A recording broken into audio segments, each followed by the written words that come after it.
Mtazamaji, moja kati ya kitu ambacho tunatamani kufahamu ni kuhusiana na Mbosso. Unajua baada ya Mbosso kuondoka kwenye lebo ya WCB, wengi walitamani kumuona kwa ukubwa ambao labda angefanya makubwa zaidi, kwa sababu tulisikia Diamond kamblesi hajamdai chochote na vitu kama hivyo.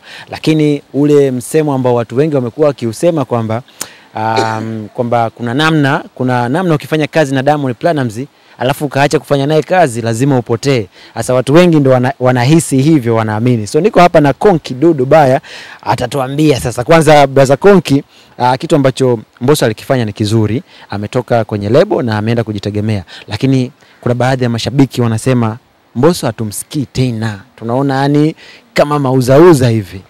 Kwani Mbosso toka ametoka Wasafi, mimi nilichokisikia ni kwamba anasumbuliwa na ugonjwa wa moyo. Je, ameachia kazi mpya? Kazi hajaachia lakini show anafanya. Nafikiri tumpe muda.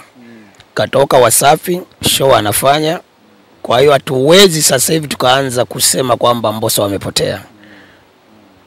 Tumpe nafasi aanze kutoa kazi zake mpya nje ya Wasafi. Tuone kazi ya kwanza itafikia ukubwa gani, kazi ya pili ukubwa gani. Kama alivyofanya Rayvanny, alitoka Wasafi na aliblessiwa hivyo hivyo.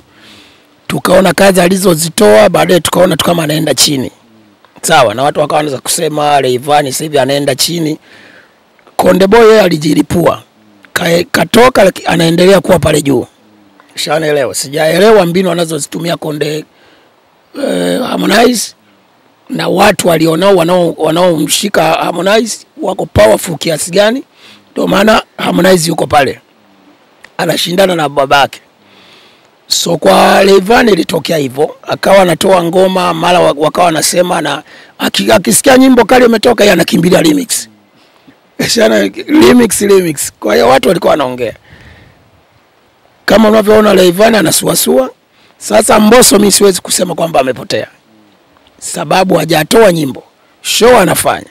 Mbosso alipo ana package ya nyimbo nyingi sana zilizo hit. Anaweza akakata miaka miwili bila wimbo. Unajua tatizo la Watanzania, watu wanachowaribu wa wasanii, ile kutoa nyimbo kila siku, kutoa nyimbo 2 kila mwezi. Muziki hauko hivyo. Mimi mwenyewe hapa napiga, yani mimi kuuma ningekuwa kwenye mashow sasa hivi napiga show. Marekani wasanii wa kina Jalu na miaka 10 ana nyimbo mpya kila Snoop Dogg, lakini every weekend wanapiga show. Ukishakuwa msanii una album zako za nyuma, ulishatoa nyimbo zako nyingi zikaiti, show ukosi. Ukiwa na management ambayo ni humble, show ukosi. Sababu nyimbo zako watu wanazijua. Nyimbo zangu mimi wanazijua mpaka watoto. Watoto gani wasiojua Konki hapa? Simika Mzizi watoto gani hawajui? Shana vizuri. Show zinakuepo. So haihitajiki kila mwezi utoe nyimbo, kila mwezi utoe nyimbo 2 3 haiko hivyo. Shana vizuri. Mbosso ana nyimbo nyingi sana. Kwa hiyo ndio maana anaendelea kupiga show. Yuko studio. Tumpe nafasi tuone atakapotambulisha bwana anatoa ngoma mpya, tuone itahiti kiwango gani.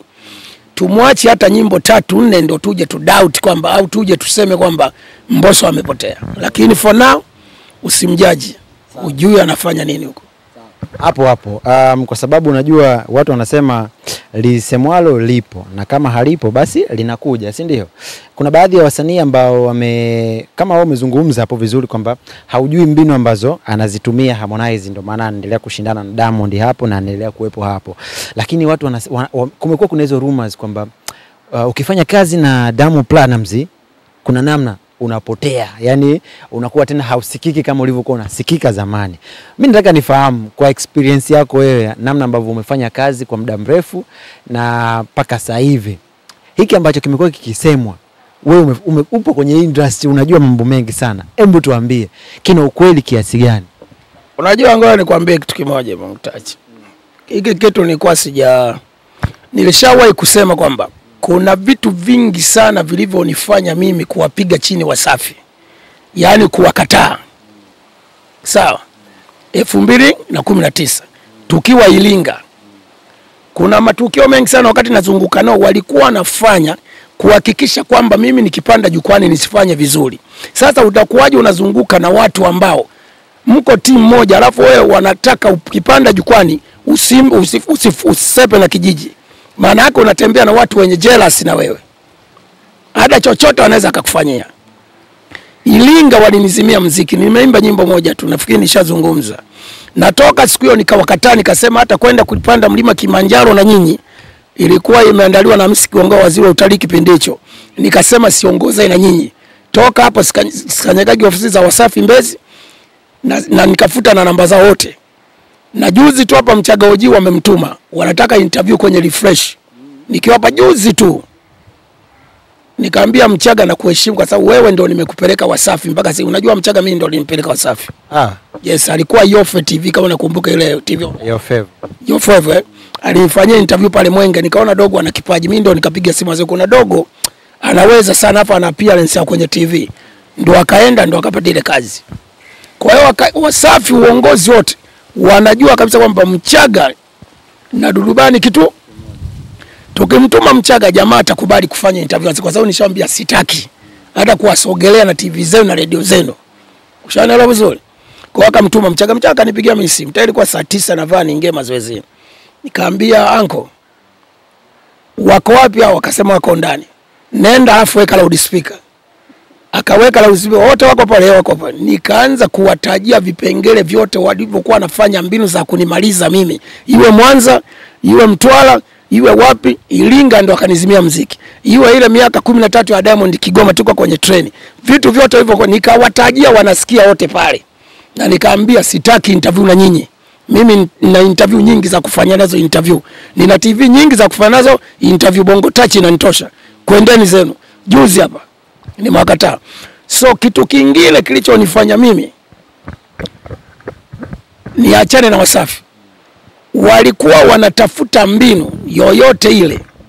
Tukiwa hotelini Iringa, kabla ya kwenye show kunizimia muziki, nikaimba nyimbo moja. Wakaniambia Shuko utaimba baadaye. Lengo lao ilikuwa nimpige DJ jukwani au yule Tudi Thomas nimpige pale jukwani na TV inaonyesha live, alafu ndio watangaze Dudubaya amempiga Tudi au DJ live. Simeona, yani walikuwa wananitafutia mazingira. Shada kwa sababu nilikuwa najua mbinu yao kwa sababu wako chini ya Clouds. Sababu wao Wasafi na Clouds ni kitu kimoja. Na ndio maana uongozi ulioko pale Wasafi TV na radio wote umetoka Clouds. Kwa hiyo nilikuwa najua kumbe natembea na watu ambao ni maadui. Kwa hiyo mimi nilikuwa makini kama mamba. Shana vizuri. So tukiwa hotelini wametafuta mbinu zote. Walimtuma Ruby. Tena mpelekeni ujumbe Ruby. Mimi nimekaa reception pale. Tulishajiandaa kuingia kwenye magari tuende uwanjani. Iringa hiyo. Ruby alitoka gorofani kule from nowhere. Kale kabinti.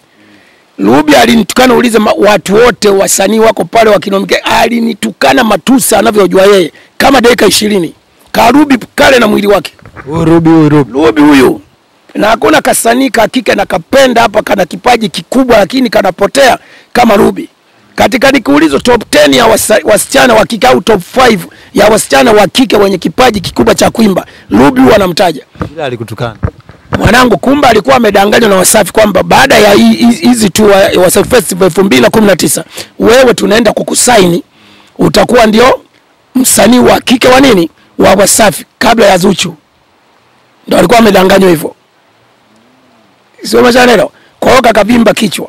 Kumbe mchoro wote nilikuwa nimeshajua kila kitu kwamba haka kanadanganywa. Waka kuwashia moto. Mwanangu alinitukana Ruby, sijamkosea, sijafanya. Kumbe lengo lao ilikuwa mimi akinitukana kashapangwa nitampiga.